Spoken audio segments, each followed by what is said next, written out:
Cumprimento a todos os meus irmãos com a paz de Jesus. Seja bem-vindo a esta live do dia 15 de outubro. Antes de começar o estudo, vamos orar. Pai querido que estás nos céus, na Tua presença estamos te adorando. Como é bom te louvar, te agradecer, porque o Senhor é o Deus Todo-Poderoso, Criador nosso, Salvador nosso. Pai querido, em nome de Jesus, suplicamos que o Senhor derrame o Espírito Santo sobre nós. Ao estudarmos as profecias de Daniel, que o Senhor abra nossa mente, que o Senhor derrame o Espírito Santo, que o Senhor produza um reavivamento e uma reforma verdadeira na vida de todos nós. Pai eterno, orienta-nos com o Teu Santo Espírito ao abrirmos a Tua palavra neste momento, em nome de Jesus. Amém, Senhor. Um feliz sábado para todos vocês.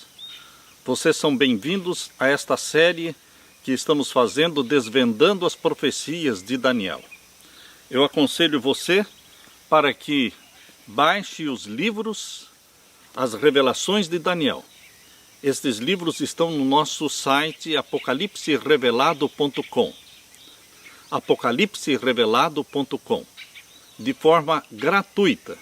Você pode baixar todos os livros que nós temos ali e pode ler estes livros. Se você desejar, você pode fazer uma cópia deles, imprimir para poder ler e grifar. E ali você poderá também imprimir ou baixar os livros Revelações do Apocalipse, que são 3 volumes. Portanto, queridos, as revelações de Daniel e as revelações do Apocalipse são 5 volumes.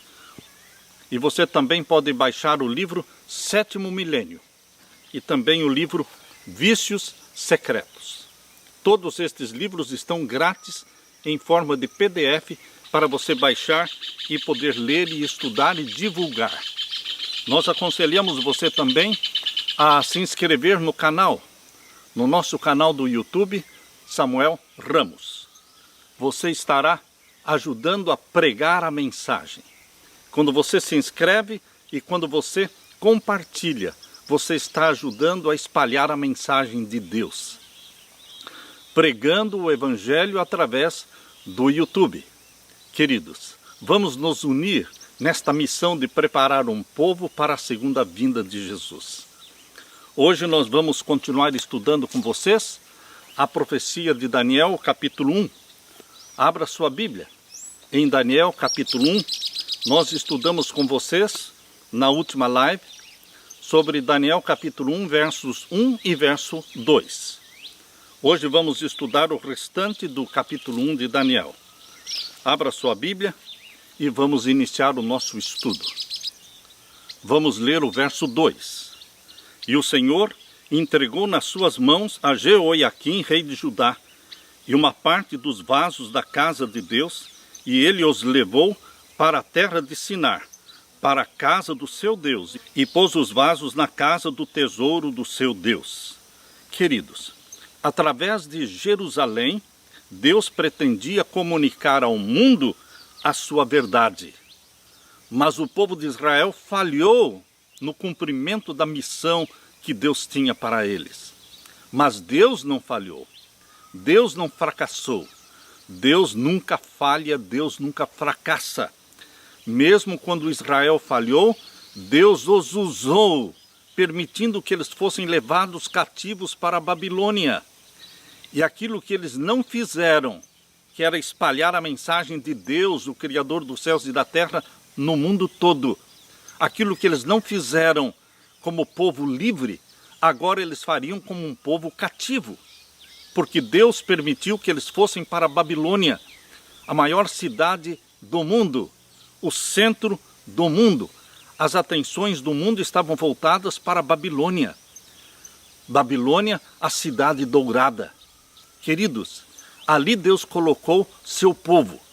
E ali Deus colocou também jovens escolhidos, especiais, para dentro da corte de Babilônia fazer brilhar a luz da verdade. A luz de que Deus é o Criador dos céus e da terra e é o único Deus que pode ser adorado, que merece ser adorado. Queridos, Deus não se deu por vencido. Por que é que Deus permitiu o cativeiro do seu povo, permitindo que eles fossem para a Babilônia? Deus tinha dois propósitos. Primeiro, Deus queria o arrependimento de Judá. E segundo, Deus queria propagar a verdade bíblica em Babilônia e no mundo todo. E por isso levou para lá o seu povo. Aqui nos diz que Nabucodonosor levou para a casa do seu Deus, lá em Babilônia, os vasos sagrados. Cerca de 5.469 objetos sagrados foram retirados do templo de Jerusalém e levados para a Babilônia. E ali ele colocou no templo de Marduk, popularmente conhecido como Bel. Esse era o nome mais popular do deus Marduk. Nabucodonosor estava convicto de que o seu deus Marduk era superior ao Deus de Israel. Mas aí estava o seu engano. Só Deus conhece o fim desde o princípio. E Deus permitiu que o próprio Nabucodonosor conduzisse seu povo, conduzisse os vasos sagrados para a Babilônia. Porque o fim desta história seria uma glória para o nome do Criador dos céus e da terra. Nós lemos aqui no capítulo 1 e o verso 3. Aqui lemos: e disse o rei a Aspenaz, chefe dos seus eunucos, que trouxesse alguns dos filhos de Israel e da linhagem real e dos nobres. Aqueles jovens escolhidos dentre os cativos de Judá não eram jovens comuns. Eles eram da linhagem de Israel. Eles eram dos nobres de Israel. Verso 4 diz: mancebos, ou seja, jovens, em quem não houvesse defeito algum. Jovens que fossem formosos de parecer. Jovens que fossem instruídos em toda a sabedoria. Então, antes deles serem feitos cativos ali em Babilônia, estes jovens, eles já eram instruídos. Eles já eram sábios. Eles já tinham entendimento, conhecimento, e aqui diz, jovens em que não houvesse defeito algum, formosos de parecer, instruídos em toda a sabedoria, sábios em ciência, entendidos no conhecimento, e que tivessem habilidade para viverem no palácio do rei, a fim de que fossem ensinados nas letras e na língua dos caldeus. E agora o verso 5. E o rei lhes determinou a ração de cada dia, da porção do manjar do rei e do vinho que ele bebia, e que assim fossem criados por 3 anos, para que no fim deles pudessem estar diante do rei. E entre eles se achava dos filhos de Judá, Daniel, Ananias, Misael e Azarias. Certamente estes não eram os únicos jovens de Judá que foram feitos cativos, mas dentre os cativos, estes 4 jovens foram escolhidos para estarem dentro da corte de Babilônia, para ali viverem. Queridos, Deus os escolheu para uma missão especial, junto ao trono de Nabucodonosor. Queridos, a rota de Jerusalém até Babilônia era uma rota de mais ou menos 1.500 quilômetros. 1.500 quilômetros que foram feitos na base de 25 quilômetros por dia. Isto significa que eles levaram cerca de 2 meses nesta viagem, uma viagem a pé de Jerusalém até Babilônia. Ali, em Babilônia, o rei Nabucodonosor mudou os nomes dos jovens hebreus. A Bíblia diz aqui no capítulo 1, verso 7, e o chefe dos eunucos lhes pôs outros nomes, a saber, a Daniel pôs o nome de Beltesazar, e a Ananias o nome de Sadraque, e a Misael o nome de Mesaque, e a Azarias o nome de Abednego. Mudou-lhes os nomes. Queridos, diante de Deus, os nomes têm uma relação direta com o caráter. Quando os pais colocam os nomes nos filhos, este era o costume bíblico. Quando os pais colocavam nome nos filhos, colocavam nomes que exaltavam Deus, colocavam nomes que determinavam o caráter que eles desejavam ver reproduzido nos seus filhos. E nós queremos chamar a atenção agora para uma profecia que está em Isaías capítulo 39.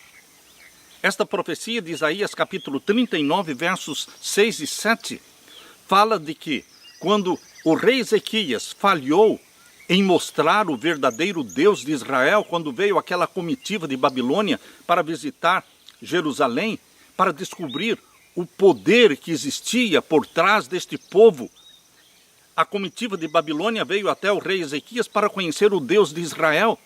E Ezequias falhou em revelar e mostrar o Deus de Israel. Tanto é que Isaías perguntou para o rei Ezequias: que viram em tua casa, rei Ezequias? O que viram em tua casa? Você mostrou o seu palácio, você mostrou mobília, mostrou ouro, pedras preciosas, você mostrou o seu exército, mas eles não vieram em busca disso. Eles vieram em busca do Deus de Israel e você falhou, você não mostrou o Deus de Israel. E então, queridos, Deus deu uma profecia pela boca de Isaías. Esta profecia está em Isaías capítulo 39 e os versos 6 e 7. Esta profecia fala que Jerusalém seria destruída e que o povo de Deus seria feito cativo e levado para a Babilônia. E que, dentre aqueles descendentes da linhagem real, descendentes do rei Ezequias, alguns seriam escolhidos para serem feitos eunucos lá na corte de Babilônia. Queremos ler para vocês esta profecia, Isaías capítulo 39 e os versos 6 e 7. Abra sua Bíblia, Isaías capítulo 39 e os versos 6 e 7. Aqui nós lemos: Eis que virão dias em que tudo quanto houver em tua casa, com o que entesouraram teus pais até o dia de hoje, será levado para a Babilônia. Não ficará coisa alguma, disse o Senhor. Verso 7. E dos teus filhos, que procederem de ti, ou seja, da linhagem real, dos teus filhos que procederem de ti, e tu gerares, tomarão para que sejam eunucos no palácio do rei de Babilônia. Será que esta profecia se cumpriu na vida de Daniel e os seus 3 companheiros? Certamente que sim. A profecia de Deus é exata. Por isso, estes jovens foram colocados na corte de Babilônia, na casa dos eunucos.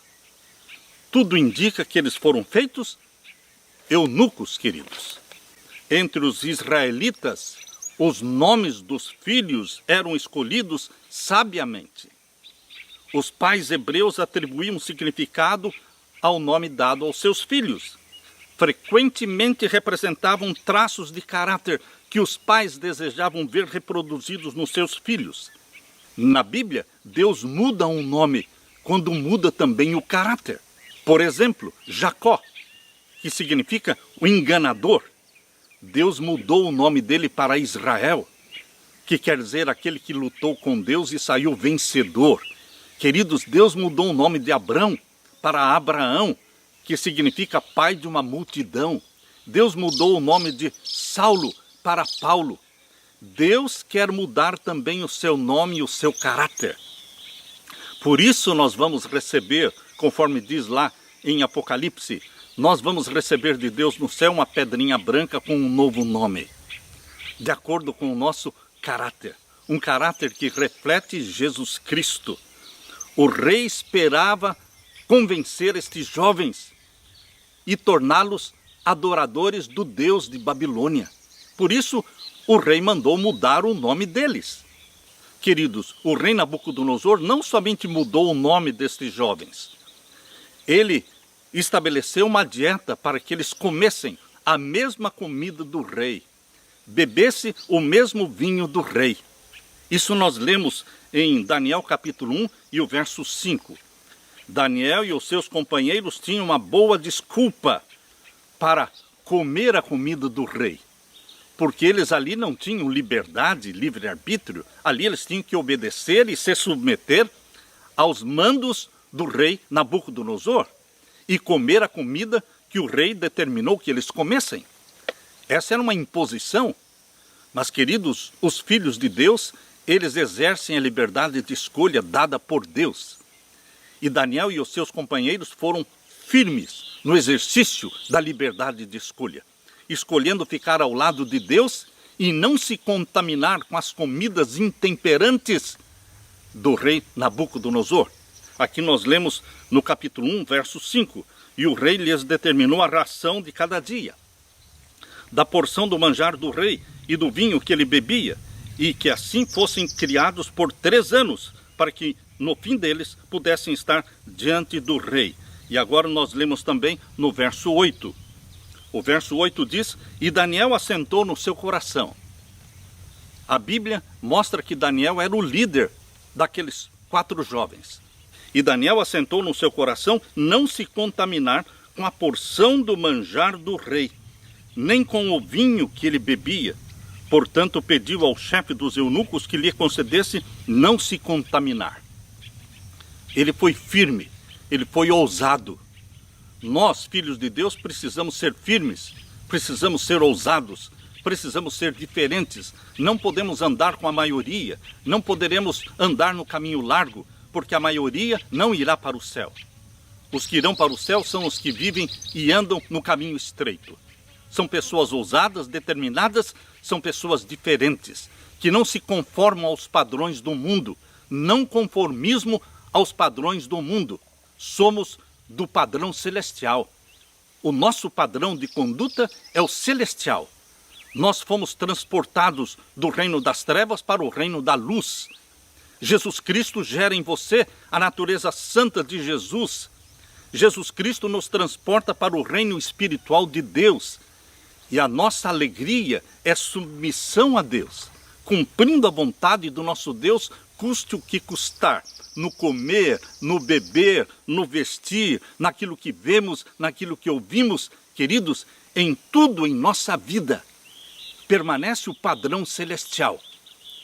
Por isso Daniel e os seus companheiros tomaram esta firme decisão de não se contaminar com a porção do manjar do rei. Por mais que fosse apetitosa aquela comida, uma variedade de comidas, muito vinho, eles não se submeteram a esta dieta alimentar. Eles pediram ao chefe dos eunucos que lhes concedesse não comer aquela comida. Isso parecia uma ofensa. Na realidade era uma ofensa ao rei Nabucodonosor, mas eles não ousaram tomar tal decisão. Queridos, que exemplo de firmeza de princípio, que exemplo Deus nos deixou na vida destes jovens. Você, meu querido irmão, minha querida irmã, você não se conforme com a comida que o mundo come. Nós, filhos de Deus, nós temos um padrão bíblico naquilo que vamos comer, beber e vestir. Aqui a Bíblia diz no verso 9: ora, deu Deus a Daniel graça e misericórdia diante do chefe dos eunucos. Quando você toma a sua decisão, Deus faz a parte dele. Se fazemos a nossa parte, Deus fará certamente a parte dele. Como Daniel e os seus companheiros foram firmes na decisão de não se contaminar com a comida do rei, então Deus deu graça para Daniel diante de quem? Diante do chefe dos eunucos. E o verso 10: e disse o chefe dos eunucos a Daniel: tenho medo do meu senhor, o rei, que determinou a vossa comida e a vossa bebida, porque veria ele os vossos rostos mais tristes do que os dos mancebos que são vossos iguais? Assim arriscareis a minha cabeça para com o rei. E o verso 11: então disse Daniel ao despenseiro, a quem o chefe dos eunucos havia constituído sobre Daniel, Ananias, Misael e Azarias: experimenta, verso 12, peço-te, os teus servos 10 dias, fazendo que se nos deem legumes a comer e água a beber. Por que Daniel não queria comer dos alimentos que o rei comia? Existiam várias razões. Primeira razão: os alimentos oferecidos na mesa do rei tinham sido oferecidos aos ídolos, aos deuses de Babilônia, e comê-los seria um ato de idolatria. Segunda razão: entre os alimentos colocados diante do rei havia carne de porco. Certamente carne de porco. e de outros animais declarados na Bíblia como imundos, conforme Levíticos capítulo 11 e os versos 3 a 47, Levíticos capítulo 11, ali está a lista de animais imundos e animais limpos.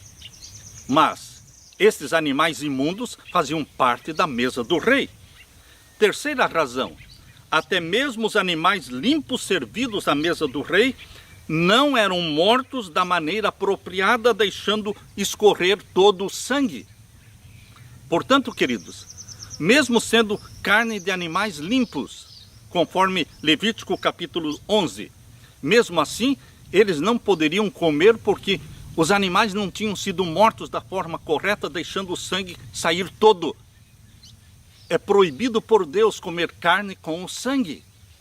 É proibido por Deus comer carne com a gordura animal. Deus proíbe. Deus diz que vai extirpar do seu povo. Isto está em Levítico capítulo 17. Abra sua Bíblia. Em Levítico capítulo 17. Levítico capítulo 17, aqui nós lemos no verso 10. Levítico capítulo 17 e o verso 10. E qualquer homem da casa de Israel ou dos estrangeiros que peregrinam entre eles, que comer algum sangue contra aquela alma que comer sangue, eu porei a minha face e a extirparei do seu povo. Aqueles que comessem carne com sangue seriam extirpados do povo de Deus. Queridos, esta carne vendida nos açougues de hoje, estas carnes compradas pelo povo de Deus e carnes que eles comem, eles estão comendo carne com sangue, porque os animais não foram mortos da forma correta, não deixaram o sangue escorrer todo. E Deus diz, eu vou extirpar aqueles que comerem carne com sangue. E o verso 12, portanto tenho dito aos filhos de Israel, nenhuma alma de entre vós comerá sangue, nem o estrangeiro que peregrina entre vós comerá sangue. Também qualquer homem dos filhos de Israel ou dos estrangeiros que peregrinam entre eles, que caçar caça de animal ou de ave que se come, derramará o seu sangue. Agora o verso 14. Não comereis o sangue de nenhuma carne, porque a alma de toda a carne está no sangue. Porque a alma de toda a carne é o seu sangue, qualquer que o comer será extirpado. Não é uma coisa simples ficar comendo carne com sangue. Queridos, Deus está muito claro ao falar, será extirpado do meu povo. Por isso, queridos, nós precisamos fazer uma escolha pelo regime que Deus criou para Adão e Eva, lá em Gênesis 1, 29. Abra sua Bíblia, em Gênesis capítulo 1 e o verso 29. Veja aqui qual foi a dieta alimentar que Deus deu para Adão e Eva no jardim do Éden. Gênesis 1, 29 diz, e disse Deus, eis que vos tenho dado toda a erva que dá semente. Deus não deu carne de nenhum animal para Adão e Eva comerem no jardim do Éden. Nenhum animal deveria morrer para satisfazer o apetite de Adão e Eva. Aqui diz, eis que vos tenho dado toda a erva que dá semente. A dieta alimentar de Deus para nós, original, é a de sementes, que está sobre a face de toda a terra. E toda árvore em que há fruto de árvore que dá semente, ser-vos-á para mantimento. Frutas, cereais, sementes. Esta é a dieta original dada por Deus no jardim do Éden, e que nós podemos praticá-la, implantá-la em nossa vida hoje, meus queridos irmãos. O desafio que foi feito para Daniel e os seus companheiros, esse desafio está sendo feito hoje para você e para mim. A história está se repetindo em nossa vida. Nós que pertencemos a esta última geração que está vivendo sobre a terra. É a nossa última geração. Nós vamos ver Jesus Cristo voltar. E Deus exige uma santidade de você e de mim, porque o nosso Pai é santo e Deus quer que você e eu também sejamos santos, queridos. Esse é o padrão de santidade que Deus tem para você e para mim. Por isso Deus nos deu uma reforma de saúde, para desenvolver em você e em mim a santidade dele, para dar para você e para mim a compreensão das profecias de Deus, para que a nossa mente possa entender a palavra de Deus.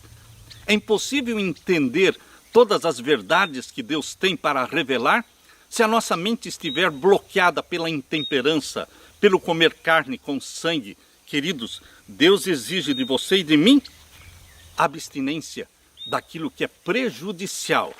Deus exige de você e de mim temperança naquilo que é saudável.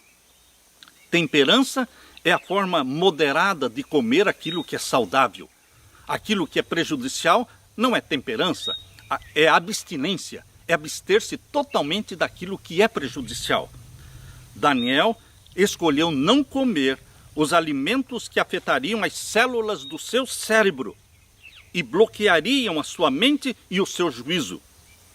Tivesse Daniel desejado, ele teria uma boa desculpa para mudar de hábito alimentar, porque ele agora era um escravo em Babilônia, mas ele colocou no coração buscar a aprovação de Deus em primeiro lugar, acima da aprovação do rei de Babilônia. Daniel e os seus companheiros queriam a aprovação de Deus, portanto, foram firmes na integridade, fossem quais fossem os resultados, decidiu ser diferente. Os que vivem no tempo do fim, esta última geração, está falando de nós. As pressões do conformismo serão fortes. A pressão para nos conformarmos com o mundo, mas Deus espera ver em você e em mim a mesma lealdade de Daniel e os seus companheiros. Deveremos ficar ao lado do que é correto, porque é correto, e não nos deixarmos mudar pelas circunstâncias. Quais as vantagens do vegetarianismo? Será que existem vantagens do vegetarianismo? Não são somente os adventistas do sétimo dia que propagam as vantagens do vegetarianismo. Pessoas ateias, pessoas que não creem em Deus, muitas delas, milhares delas são vegetarianas. Por quê? Porque existe uma vantagem da dieta vegetariana. E queridos, Deus não escolheria algo ruim para os seus filhos? Aqui no capítulo 1 de Daniel e o verso 12, nós lemos: experimenta, peço-te, os teus servos 10 dias, fazendo que se nos deem legumes a comer e água a beber. Água em abundância. Não é Coca-Cola não, não é Guaraná, não são bebidas intoxicantes, nem bebidas alcoólicas, nem cerveja, nem vinho, mas é abundância de água. A bebida provida por Deus para os seus filhos. E o que mais? Legumes a comer. A palavra hebraica aqui para legumes é zeroim. É a mesma palavra usada por Deus lá em Gênesis capítulo 1, verso 29. O texto que nós já lemos em Gênesis 1, 29, que fala da dieta alimentar no Jardim do Éden, criada por Deus para Adão e Eva, ali a palavra é zeroim. E aqui Daniel usa a mesma palavra, zeroim, que significa legumes, mas não só legumes, mas todas as sementes, todas as frutas. Queridos, essa é a dieta alimentar criada por Deus para você e para mim, nesta última geração, para desenvolvermos a santidade que Deus quer. Eu quero ler para vocês um texto que encontrei para vocês no livro Conselhos sobre o Regime Alimentar. Este livro, Conselhos sobre o Regime Alimentar, eu aconselho você a ler, a estudar, a sublinhar. Leia com a sua esposa, leia em família, Conselhos sobre o Regime Alimentar. Eu quero ler um texto deste livro que está na página 419. Na página 419 diz: na saúde e na doença, a água pura é uma das mais excelentes bênçãos do céu. Água pura, em abundância. Seu uso devido promove a saúde. Foi a bebida provida por Deus para saciar a sede de homens e animais. Bebida abundantemente, a água ajuda a suprir as necessidades do organismo e a natureza em resistir à doença. Água em abundância, meus queridos. Agora, outro texto do mesmo livro, Conselhos sobre o Regime Alimentar, página 81. Aqui lemos: cereais e frutas, nozes e verduras constituem o regime dietético escolhido por nosso Criador. Quando a Leila e eu tínhamos apenas 17 para 18 anos, 18 aninhos de idade, nós decidimos pela dieta alimentar criada por Deus, o vegetarianismo. E queridos, que bênção isso resultou na nossa vida, na vida dos nossos filhos, da nossa família. Eu quero ler de novo, página 81, conselhos sobre o regime alimentar. Cereais e frutas, nozes e verduras constituem o regime dietético escolhido por nosso Criador. Estes alimentos são os mais saudáveis e nutritivos. Proporcionam uma força, uma resistência e vigor intelectual, que não são promovidos por uma alimentação mais complexa e estimulante. Deus deu aos nossos primeiros pais o alimento que designara para que a raça comesse. Era contrário ao plano de Deus que qualquer outra criatura tivesse a sua vida tirada. Não devia haver morte no Éden.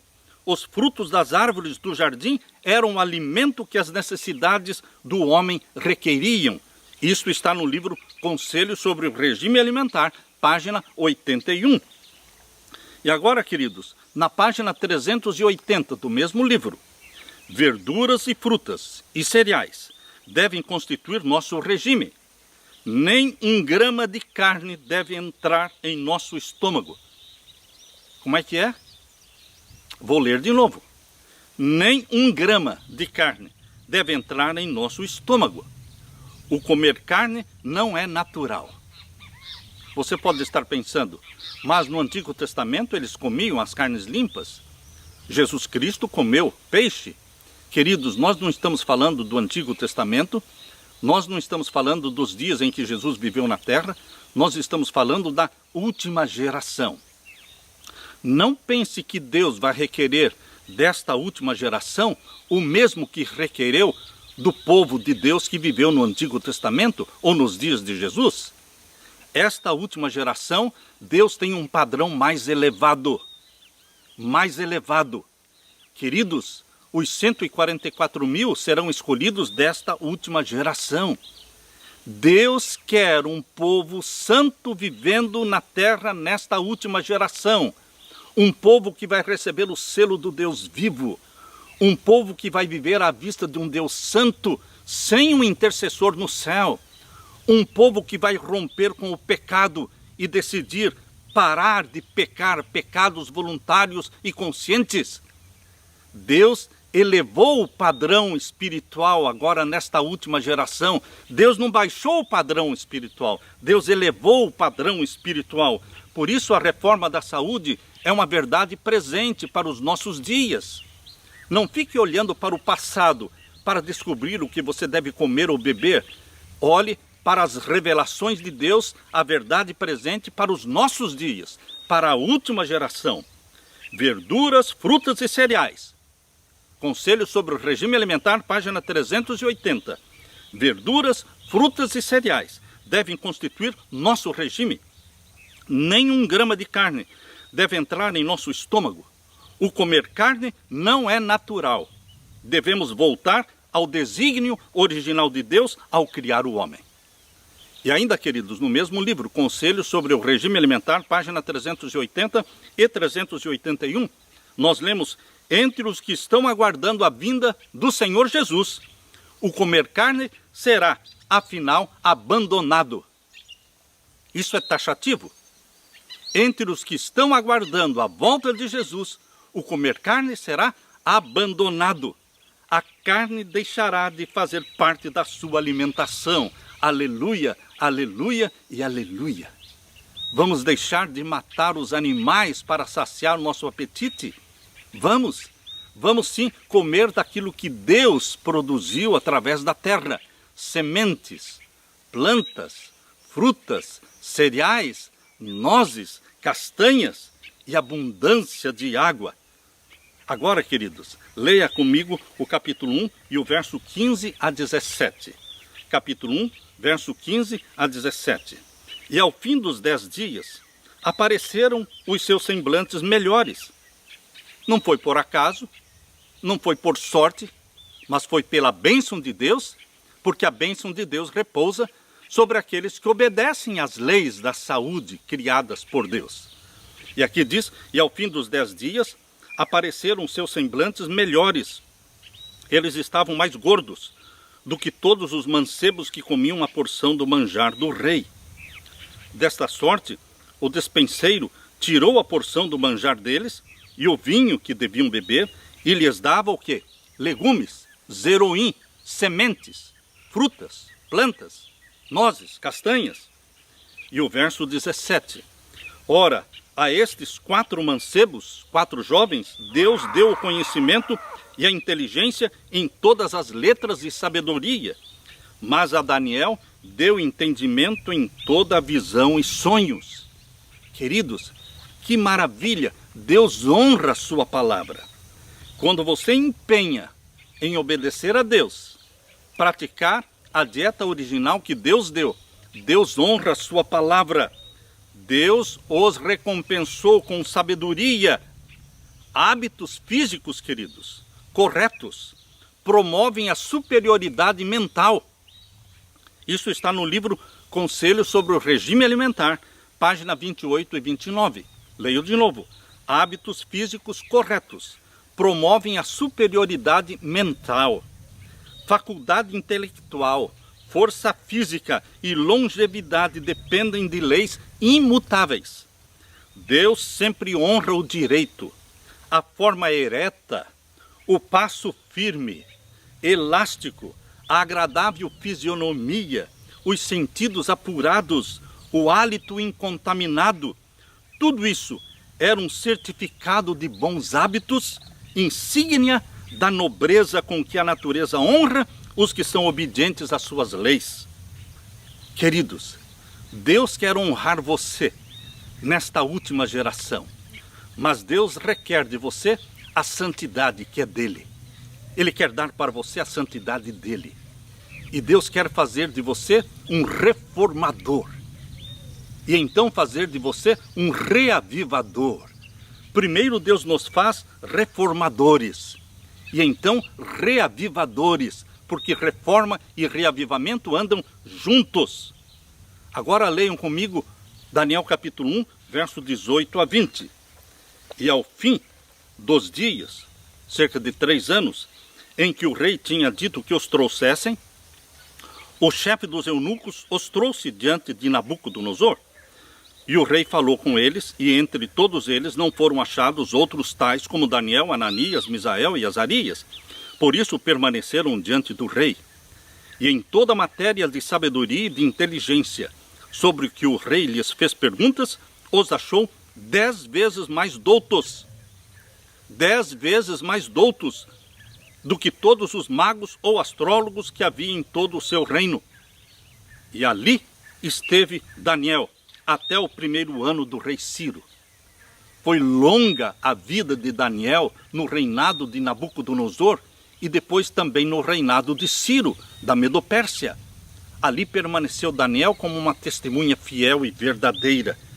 Queridos, na experiência de Daniel e os seus companheiros, evidencia-se o exemplo da vitória da temperança sobre a tentação para condescender com o apetite. O cérebro e os nervos relacionam-se com o estômago. O comer e o beber impróprios, errôneos, resultam num pensar e num agir impróprios também. Isto está no livro Conselhos sobre Saúde. Conselhos sobre Saúde, página 134. Vou ler de novo. O cérebro e os nervos relacionam-se com o estômago. O comer e o beber impróprios resultam num pensar e agir impróprios. Num agir e pensar errôneos. Se você come e bebe de forma errônea, você vai pensar e agir de forma errônea. O alimento que comemos determina a qualidade do nosso sangue. Conselho sobre o regime alimentar, página 64. O sangue impuro embota seguramente as faculdades intelectuais e morais.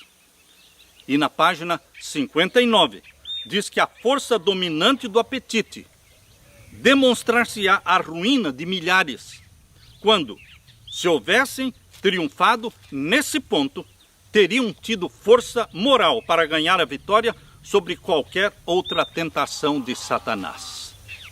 O que é que Deus está falando aqui no livro Conselho sobre o Regime Alimentar, página 59? Se você obtiver, pela graça de Jesus, a vitória sobre o apetite, o domínio do apetite, você obterá a vitória sobre todo e qualquer outro pecado. Pense nisso. Pense nisso. Adão pecou pelo apetite. Jesus Cristo iniciou seu ministério no deserto da tentação, dominando o apetite através de 40 dias de jejum.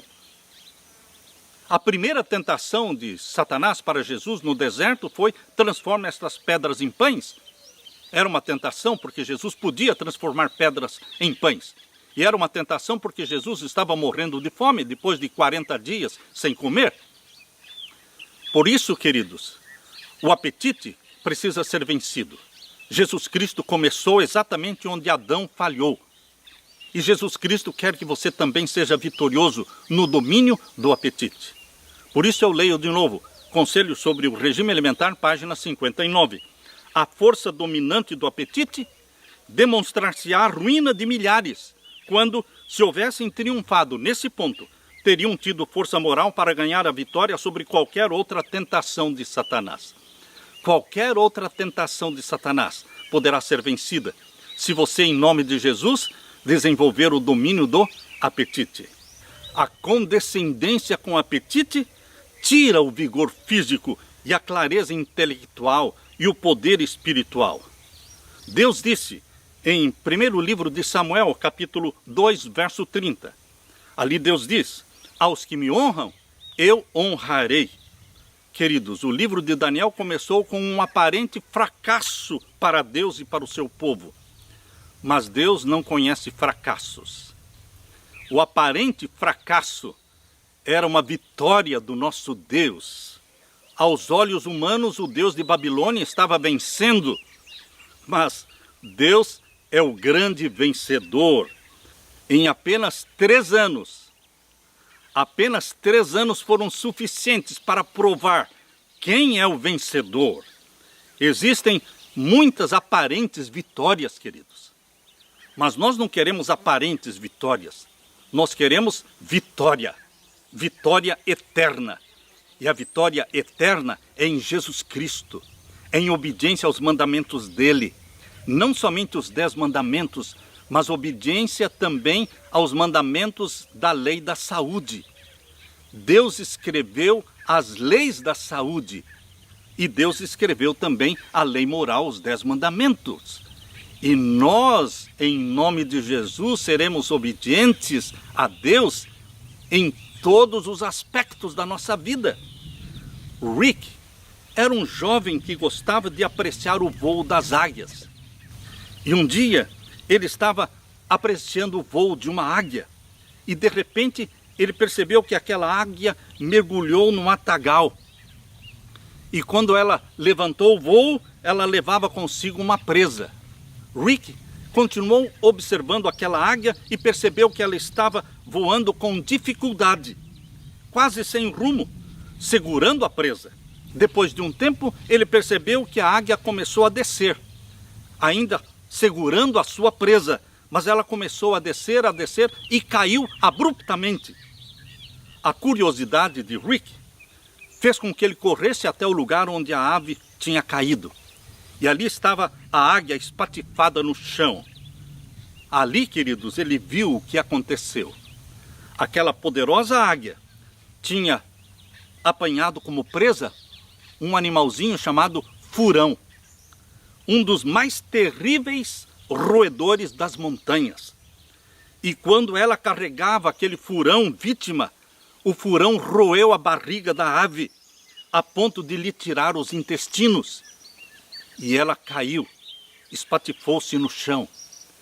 A aparente vitória da águia provou-se uma verdadeira derrota.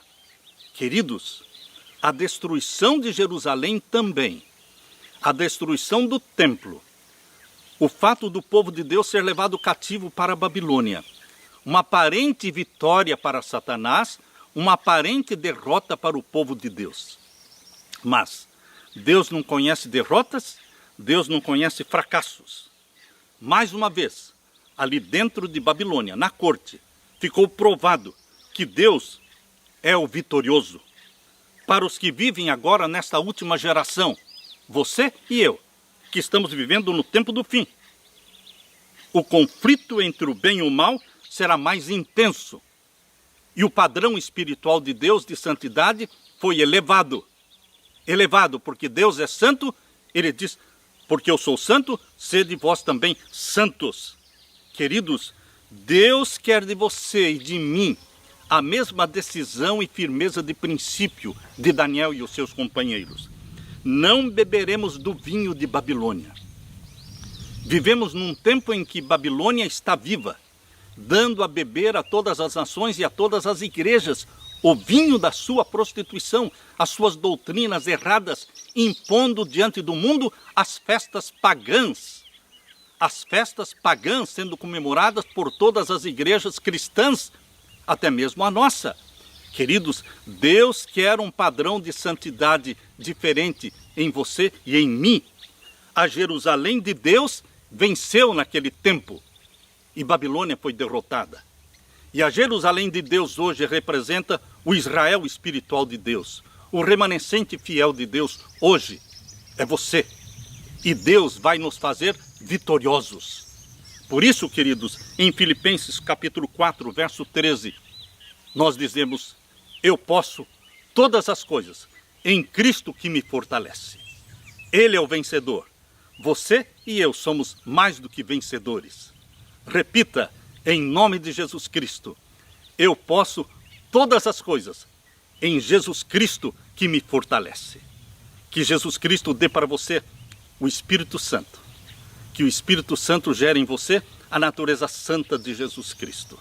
E que você tenha uma mente de vencedor e que seja uma testemunha fiel e verdadeira nesta última geração que verá Jesus Cristo voltando nas nuvens do céu com poder e glória.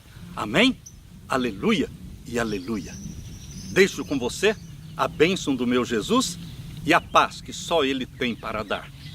Amém.